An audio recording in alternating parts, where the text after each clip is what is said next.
I paused, inhaling the musty aroma of the old dining room as I prepared to unleash the storm that had been brewing inside me. The heavy oak dining table, polished to a shine yet stained with stains of family feuds, stood as a battlefield in the center of what was once a place for laughter and joy. Today, it seemed more like a throne of judgment, where my parents sat like monarchs overseeing an execution. The air was thick with tension, and the faint scent of the well-polished wood seemed to mock me. I could feel the weight of the ancestral portraits that watched our every move, their expressions frozen in time, holding their silent counsel as I prepared to lay bare my heart. Mia, it's not that simple, my father said. His voice, always steady, now came through with an icy edge that sent shivers down my spine. He had always been the rock of our family, a man whose authority never wavered, whose word was law. His thick brow furrowed as he leaned back in his chair, arms crossed defensively over his chest, a fortress blocking me out. The shadows danced across his face, deepening the lines of experience and perhaps regret. I took a moment to gather my thoughts, to rein in my anger. You talk about fairness and family honor, I began, forcing the words through my trembling lips. Yet here I stand fighting for scraps, $200,000, while Ethan gets to waltz away with $800,000. The fire within me sparked, the weight of betrayal igniting old wounds that had never truly healed. I looked at Ethan's empty chair, imagining him there, smirking, blissfully unaware of the tempest that was brewing just beneath the surface. Mia, we are simply following your grandfather's wishes, my mother chimed in, her voice trembling slightly, laced with a mix of concern and feigned sweetness that I had long since stopped buying into. She avoided my gaze, her eyes flickering nervously like a moth caught too close to a flame. I had always been able to sense her discomfort, her constant need to smooth over the tension rather than confront it head-on. His wishes, or your wishes?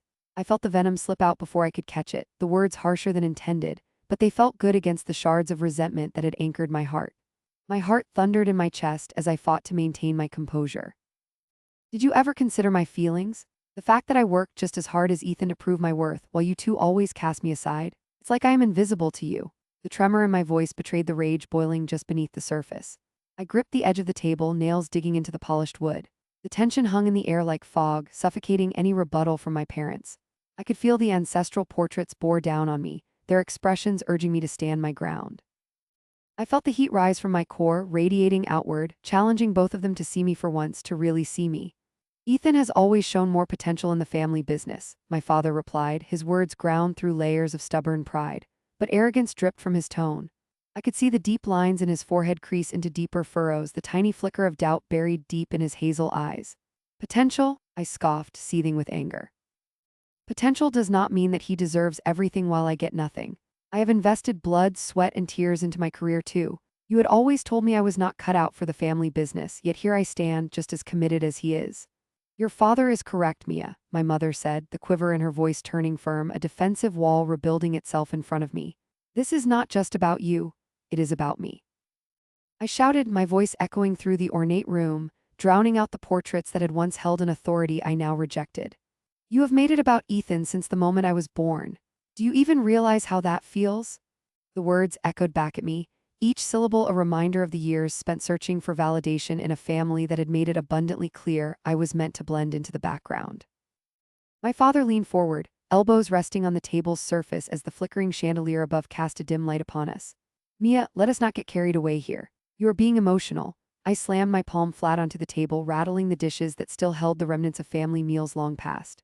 Emotional? You mean standing up for myself? For years I have been the good daughter, sitting quietly and watching as my brother took the lead while I remained in the shadows. Enough is enough. I am done being your disappointment. Disappointment? The word lingered in the air like poisoned honey, and I could see my mother flinch at the implied weight of my claim.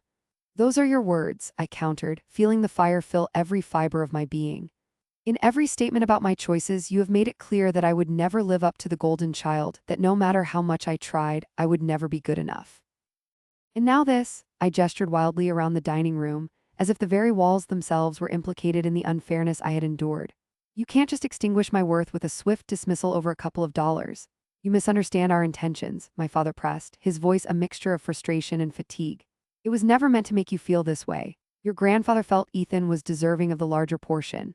Is that the excuse you all will stick with? I felt the sting of tears prickling at the corners of my eyes, but I refused to let them fall. I had come too far to give them that satisfaction. The thunderous storms of betrayal swirled around inside my chest, desperately seeking an outlet. Don't let your father's will dictate my value. I am so sick of seeing myself as a spare part. How many times have I lifted your load? How many times did I put Ethan first? You think this is about money? It is about respect. I am human too. You just have to understand, Mia. My mother's voice wavered, each word dripping with a palpable desperation. We love you, but you just haven't been the one to take on responsibility. My breath came in ragged gasps as every suffocating accusation twisted within me. I have managed my own business, carved my own path. You never let me step onto that stage long enough for anyone to see my accomplishments. How can you expect me to inherit something when I am not even acknowledged as an equal? The silence that followed was painful and thick, and for the first time I saw a crack in their defensiveness. My father's features softened as he glanced away, almost as if contemplating my words, whispering his own thoughts. I never meant to overshadow your worth, he finally whispered, each syllable heavy with the weight of 1,000 unspoken apologies. Yet here we are, I said, my heart clenching painfully in my chest. You have made yourself blind to the reality of my existence. At that moment, I saw my mother lean forward, eyes glistening yet resolute. Mia, we just thought that this would encourage you to pursue a path that is more suited for you. Encourage me? To pursue what exactly? My voice wavered, trembling between despair and anger. To be the dutiful daughter waiting for handouts. I want to tear down this wall of deceit and reclaim what was stolen from me. I will not settle for being secondary any longer. Their expressions clashed like thunderclouds, a storm of confrontation casting aside the previous shades of indifference. It's not too late to make a decision, my father responded finally, but I could sense the slight tremble in his hand, how his grip on the table wavered at my bold proclamation. We can still. No, I breathed, my voice sharp and clear, cutting through the thick tension like a knife. This isn't about restoring the status quo. This is about accepting my own worth. I refuse to live in shadows anymore. The conviction in my heart ignited as I stood taller, ready to face the daunting path that lay ahead.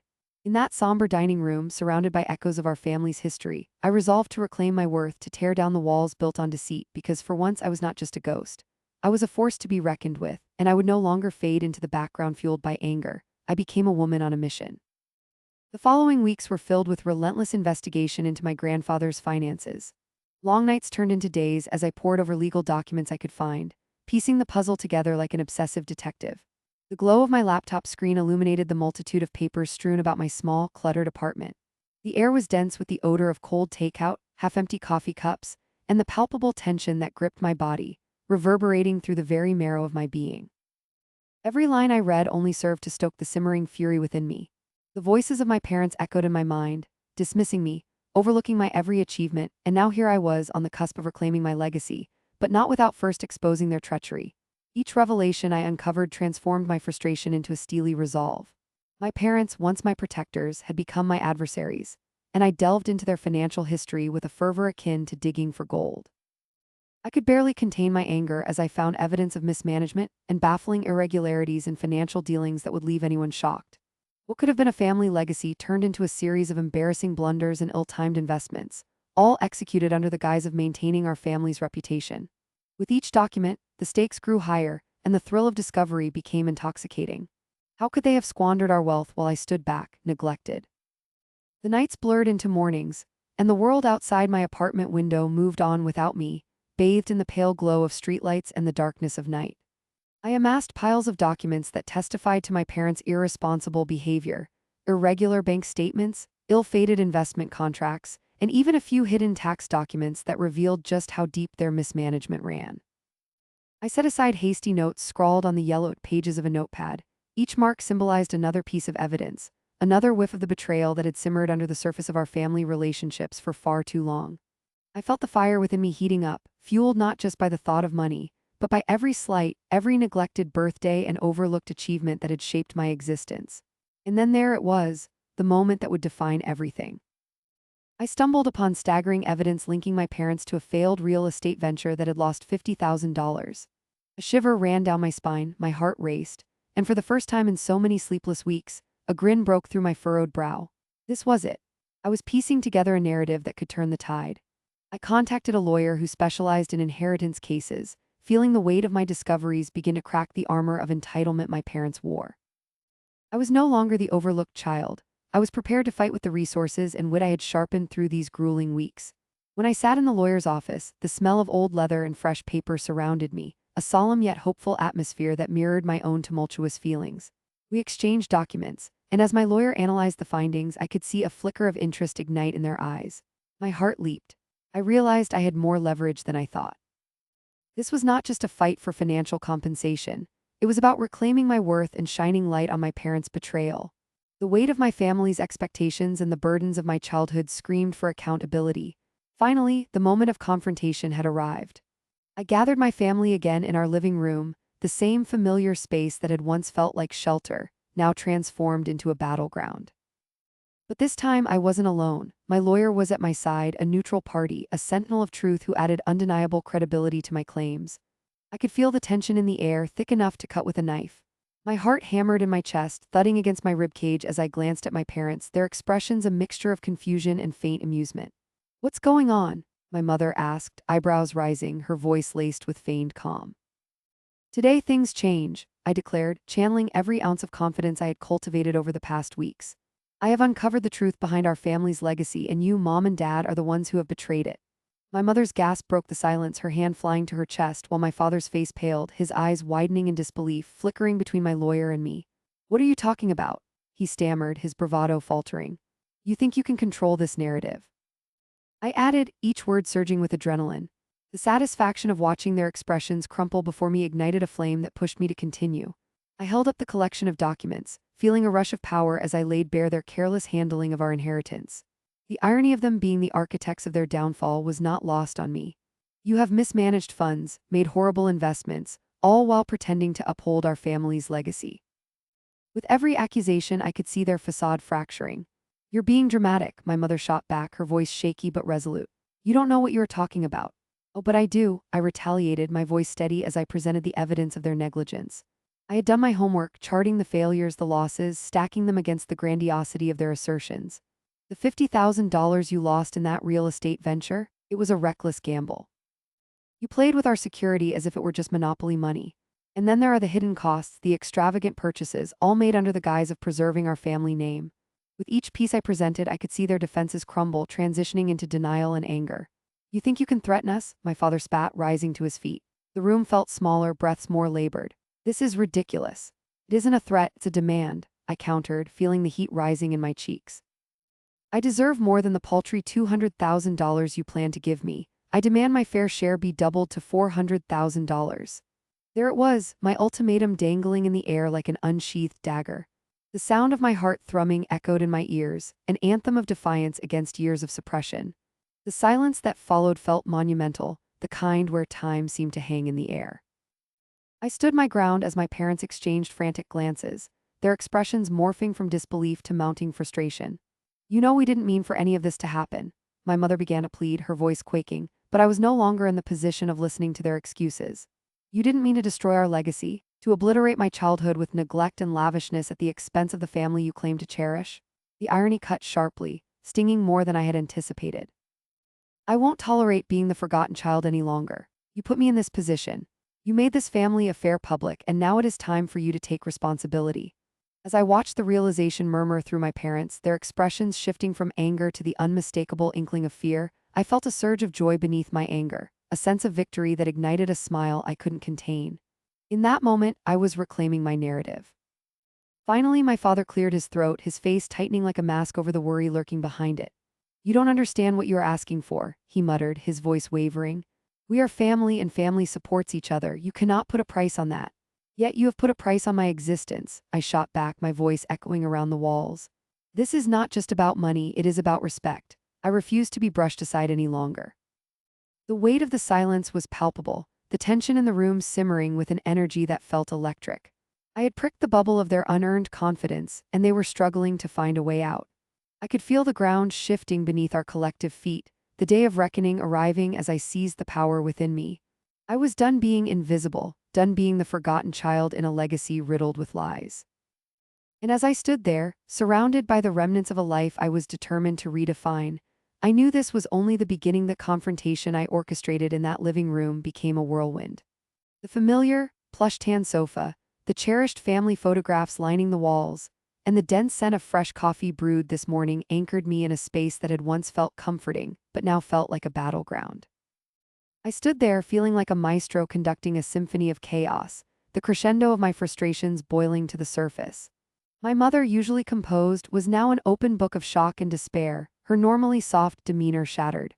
"Mia, you cannot do this," she pleaded, her voice quaking as she tried to regain control over what was spiraling into madness, her brow creased and hands trembling. But I was beyond reason. I had awakened a part of me that craved justice, a primal urge bubbling up from deep within me. Every painful memory of disregard for my worth engulfed me, fueling my resolve. "Why not, Mom?" I snapped, my words driving home like stakes into the heart of our family dynamics. "You've disregarded my worth my entire life. This isn't just about money. This is about the principles and values that our family claimed to have." I felt the weight of every word settle heavy on my chest, but I stood taller, strong in my conviction. My father, through all this, held his jaw tight like a vice, the muscles twitching uncontrollably beneath the pallor of his skin. He struggled to maintain his cool, the veneer of calm cracking under the pressure of my accusations. The anger radiating from him was palpable, almost visible, and it wrapped around the room, thick like fog. As the fallout from my words spread like wildfire, I could see my mother's eyes darting between my father and me, her hope fraying thread by anxious thread. "Don't you think you're being dramatic?" My father finally growled, a desperate attempt to dominate the moment, but it only seemed to energize me further. "This isn't just about you creating some fantasy of entitlement." Oh, how his words burned. "This is not a fantasy," I shot back, the passion in my voice surprising even myself. "It's the reality of a lifetime spent in your shadows, a lifetime of witnessing your favoritism toward my brother, while I was cast aside like an unwanted toy." The room felt like it was closing in, but I relished it. I was taking back the narrative that had run for too long, rewriting our family's plot with every revelation I hurled at them. Adrenaline surged through me, fusing courage into my trembling limbs, pushing me to face the very people who had made me feel unworthy all my life. My heart raced, pounding like a drum, each beat drumming louder with renewed determination. "You really think I would let you keep my rightful inheritance hidden from me?" I pushed back, a fierce glint in my eye as I watched my parents grapple with the impact of my revelations. "Rightful inheritance?" My mother scoffed, her disbelief sharpening her features. "You think life is just about money? Do you really equate everything with cash?" She was back to her usual calm, an anchor amidst the chaos, but I could see her carefully constructed facade crumbling. "Don't pretend this is about morals, Mom," I countered, the bitterness in my words biting deep. "You chose to prioritize your darling son over me, over all the hard work I've done. I have earned my place in this family just as much as he has. Why has it been so easy for you to overlook my contributions, my sacrifices?" The fallout from my words ignited more than just an argument. It was like throwing a match into a carefully tended fire, and I reveled in the heat. I could see my father's jaw tightening further, his color shifting from pale to a furious red. "Mia, stop this," he commanded, but his voice lacked conviction, betraying the uncertainty that lurked beneath the bluster. "When will you start treating me like your daughter?" I pressed. "When will you realize your favorites do not dictate my worth? Your decision to disregard me for so long ends here. Today I make my stand." Their silence told me everything. I stood firm, breathing deeply, each breath a reminder of the power I was slowly regaining. The tension escalated, and it felt like a storm brewing. A silence engulfed us, thick and suffocating, before my father made another attempt, desperation leaking through his harsh tone. "I didn't want to hurt you. Save it," I interjected, my voice cutting through his words like a dagger. I wanted him to sit in the discomfort of the truth I had just laid before him. I wanted him to know that his words had caused scars, deep and lingering. "Watching you play favorites has hurt more than you realize. Your choices have continuously belittled me, and I'm done letting that happen." Before he could stall my momentum again, I took a breath, steadying myself. "This is the moment where I reclaim my dignity, my worth, something you have both denied me for far too long." My heart pounded in my ears, but a strange calm surrounded me. At last his bravado cracked, the walls he had built around him crumbling into resignation. "Why are you doing this, Mia?" he asked, his voice softening, revealing the vulnerability underneath his harsh exterior. The question hung in the air, echoing my own hurt, a poignant reminder of how deeply I'd been affected. "Because I deserve more than this," I replied quietly but firmly, locking eyes with him. "I am tired of being dismissed, of being essentially invisible in my own family." Every ounce of sadness and anger poured into that moment, dissolving the barriers between us, if only for an instant. He sighed, shoulders sagging as if the weight of the world had been placed on them. I could see the realization wash over him, but I wasn't done yet. I continued, "You have to understand how lonely and deep the wounds run when you are constantly overlooked." The room fell silent, heavy with the visibility of the fractures in our relationships. My mother's eyes glistened, tears pooling but not falling, a mixture of shock and concern bubbling behind them. "Mia, sweetheart, we just thought we were doing what was best." "Best for whom?" I spat, my passion fueling every syllable. "Best for you, for your precious image of a perfect family. I can't even remember the last time I felt that I mattered in this house." It was then I saw it, a flicker of guilt in my father's eyes. He knew he had been caught in the act of privilege. The tension was palpable, the air thick with regret and unspoken words. It wasn't enough to see the shift, I could feel it swirling around us, begging for resolution. From now on, I refuse to let you both dictate my future, I pressed as we shifted from accusatory exchanges to a deeper understanding layered with pain. The settlement negotiations that lay ahead were contentious, tension rippling through me like an electric current. Initially, they assumed I would back down, that I would let go of these claims, believing they could maintain the status quo of favoritism without challenges. But I would not yield. I pushed for what was rightfully mine. I could feel my heart racing as I laid out my demands more than just money. This was about finally being treated with respect. The negotiations were exasperating. I don't think you fully understand what you are asking for, Mia, my father said after a heavy pause, the fatigue in his voice tinged with annoyance. I understand completely, I countered, my conviction burning bright. $400,000 instead of the $200,000 initially offered. My voice did not waver. The sound of those numbers lingered in the air, bold and defiant. Delight surged through me as the reality of what I had achieved sank in, but with it came something deeper, a sense of vindication. It felt like a potent elixir washing over me, cleansing the years of neglect and hurt, reminding me that I was worthy of my ambition. I had transformed my pain into power, reclaiming my worth in this broken, familial web of favoritism. Caught in the whirlwind of emotions, I could see my parents exchanging glances, their dismay palpable in the charged atmosphere. They thought they could maintain their control indefinitely. They underestimated me and my resolve. As the space filled with an electrifying energy, I could feel the walls shift, cracks forming in their past pillars of authority. My heart swelled with the thrill of possibilities that lay in front of me. I was not just a shadow in my own life anymore, I was a force. I was here, and they could no longer look past me. Today marked the beginning of a new chapter, one woven with strength, justice, and the undeniable truth of my worth. I had done it. I had stepped into the light. With the agreement finalized, I felt a profound sense of release. I remember standing in that sunlit boardroom, the click of the clock behind me counting down the seconds as if it were counting down to a new era in my life. That payout, $400,000, was not just a sum. It symbolized my fight against years of neglect and favoritism I had endured quietly for too long, years when I felt like a ghost haunting my own family, always standing a step behind my brother. The moment I signed my name, I could almost hear the shackles of my past clinking to the ground. I stepped outside into the crisp air, the September breeze brushing against my skin like a gentle, congratulatory touch. Trees lined the parking lot, their leaves already starting to turn, a nod to the change I'd invited into my life. I closed my eyes for a moment and took a deep breath, filling my lungs with freedom. I was no longer an extension of my parents' expectations. I was my own person, and it felt exhilarating. Over the coming months, the energy within me transformed. I felt an undeniable clarity, one that ignited a spark in my heart, urging me to finally chase my passions. Enrolling in classes to hone my skills felt like a rite of passage. Each session was a stepping stone away from the weight that had clung to me for years. I could feel my creativity flowing, filling the spaces that had once been constrained by self-doubt. I learned to paint, to mold clay, and to turn scraps of fabric into intricate patterns. My handmade crafts began to resonate with others, a source of joy not just for myself, but for those who would purchase and cherish what I created. I started my small business with as much enthusiasm as I had old fears. I designed a simple website and set up a small shop in my living room, evoking the scent of fresh paint and the sight of drying clay sculptures. I spent late nights working, my hands stained with colors and my heart brimming with the joy I had once forgotten. It felt like a revival, an awakening to a version of myself that had long laid dormant. I found joy in the craft fair I joined, my spirit soaring with every smile from customers who delighted in the little pieces I had poured my soul into. And then the holidays approached. Family gatherings always stirred up a blend of apprehension and excitement. Would they see the new me, or would I be overlooked, overshadowed once again? As I prepared for our family dinner, I dressed deliberately. I chose a dress that made me feel vibrant, adorned with colors that left no room for shadows, deep emerald green that brought out the spark in my eyes. I styled my hair softly, letting it cascade around my shoulders.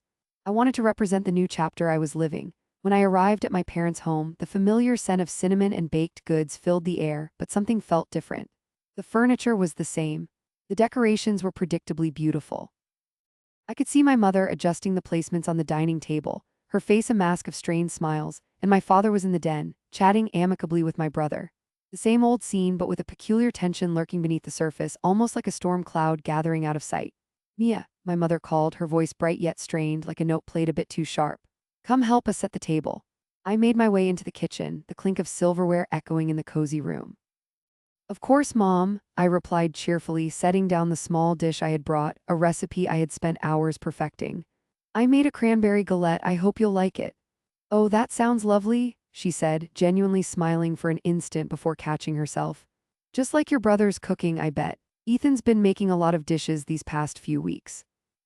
That familiar prickle of jealousy started to bubble in the pit of my stomach, but I quickly reminded myself that I was no longer the girl who sought validation. I was carving my own identity here.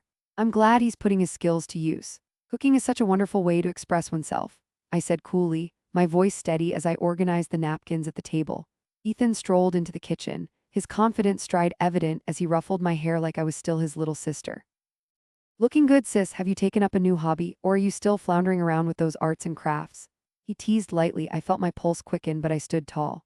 Actually, I have a little business now, Ethan. Handcrafted items, I stated flatly, his brows shot up, surprise flickering across his face for just a moment. Oh, that's interesting. Maybe someday you can show me your creations. His voice dripped with incredulity, but it no longer stung like it used to. Of course, I replied, injecting confidence into my voice. You might be surprised how good they are. I could sense my mother listening to our exchange, a slight tightening of her lips as she braced for the usual sibling rivalry to erupt. But she wouldn't find that here tonight. I was stronger than their judgments, more assertive than their expectations. As the evening progressed, I felt the tension in the air mount like an invisible weight. The dining table was laden with food, a feast fit for a king, yet I felt an odd hollowness in the atmosphere. My parents exchanged glances, conversations twisting around the subjects they preferred to avoid. My father initiated the annual tradition of asking everyone to share something they were grateful for. Mia, you go first. My mother's gaze held a blend of curiosity and apprehension. I inhaled deeply, feeling the warmth of the lights above contrasting the chill I sensed from their scrutiny. I am grateful for my newfound independence, I replied firmly, thanking God for the strength to speak those words. It has been liberating to pursue my passions and build something that reflects who I am. My father furrowed his brow and I could see the gears turning in his head. That's good to hear, he stumbled slightly. Independence is important. Ethan smirked, his expression that of a sibling who hadn't quite grasped the weight of my words. Sounds like you're getting all artsy-fartsy now, huh? Just be careful not to overdo it or you might lose touch with reality. His mocking tone stung a little, but I swallowed it down, holding my ground. I think we all need a touch of imagination in our lives, don't you? I shot back, matching his smirk with one of my own, the corners of my lips lifting defiantly. My parents shifted in their seats, glances darting between us like movie watchers caught between a comedic duel. I could feel an electric current in the air, a tension rising that was both exhilarating and nerve-wracking. My mother chimed in, trying to smooth over the moment. What about you, Ethan? What are you grateful for this year? He grinned, an easy charisma washing over him as he basked in the attention. Business is great, my promotions at work keep coming, and I just bought myself the new car I was eyeing. That's wonderful, honey, my mother cooed, pride spilling from her voice. My father nodded enthusiastically, as if Ethan's success somehow erased the insecurities weighing on me. I could feel the walls of expectation drawing tighter. When my turn finally came again, I felt emboldened. I also appreciate the resilience I've found within myself, I stated, my voice rising with newfound conviction. Years spent in the background taught me a lot. I've learned that asking for recognition doesn't make me weak, but instead, embracing my true self makes me stronger. Silence fell over the table, punctuated only by the clinking of dinnerware. I could see my father's brow furrow deeper, as if he had suddenly tuned in to the undercurrent of our conversation. My mother broke the silence, her tone slightly defensive. Mia, everyone has their own pace, you have your time just like Ethan had his. But Mom, I objected lightly, tempered by patience. It does not take away from my achievements. I am happy for Ethan, truly, but I need to be validated for my efforts too. We each have our paths, why can't I earn that same respect? Ethan threw his head back, chuckling. Oh wow, did we get a therapist in the family? Because that's quite the insight. I think I'll need you to charge a session or two. My patience teetered on the edge, but the new strength within me wouldn't allow it to crumble. It's not about therapy. It's about understanding that we're all worthy of recognition, not just the successes that fit a mold. As our dinner progressed, I could feel the dynamics shift. The mood lightened just a touch, mocking quips began to float seamlessly, but everything felt different. I could see my parents shifting in their perceptions, little by little as they observed this new version of their daughter. At the end of the night, my heart swelled as the moment came for toasts. I raised my glass high, letting the pride echo in my heart. To new beginnings, to the art of self-discovery, and to continuing to forge our own paths, I declared, my voice ringing clear and strong among the clinking glasses. In that moment, I had not just reclaimed my inheritance. I had reclaimed my identity and my voice. The journey I had embarked on was no longer about vengeance. It was a celebration of self-worth and resilience. Each clink of the glasses sounded like a victory chorus, signaling that I had crossed a threshold that would take me into a world I deserved to occupy fully. And as I looked around at my family, their somewhat frazzled expressions softened by the warmth of acceptance, I couldn't help but feel like an architect of my own happiness. Standing tall, every brick of my new legacy built on the strength I had fought so hard to reclaim.